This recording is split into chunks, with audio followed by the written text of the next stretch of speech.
JavaScript strings, template literals. Let's discover the difference between them. So as you see here, we have these four variables: name, birth, year now, and job. I want to start by basically creating a variable called text, right? This text, it will be I am, then I will add the name, then I will add I am, and then I will add a formula, which is basically the birth year, or the year now minus birth year plus job, and I will be sure to add here old. So now if we log this text to the console,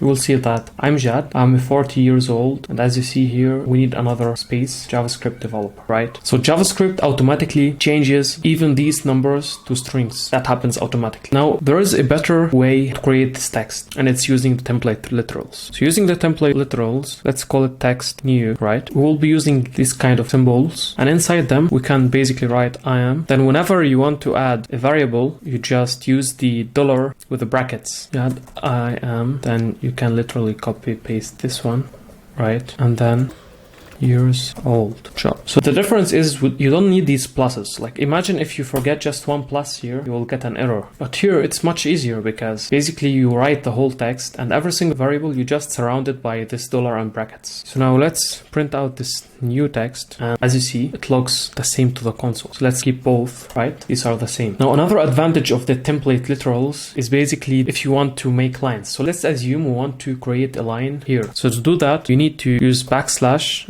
then n, then backslash, right? As you see, we have line break here. The thing is, it's not very useful because your text here will be full of these, right? Using the template literals, you literally just press an enter. You just make line break inside the code. So after years old, and as you see, magic happens. So this is another advantage of the template literals. So as you see, the first advantage is you don't use these pluses anymore, so that decreases the possibility of errors. Second, it's much easier to read. And third, even line breaks are easily handled. And with that, be sure to subscribe to the channel to be a better developer and like the video so the algorithm loves our videos.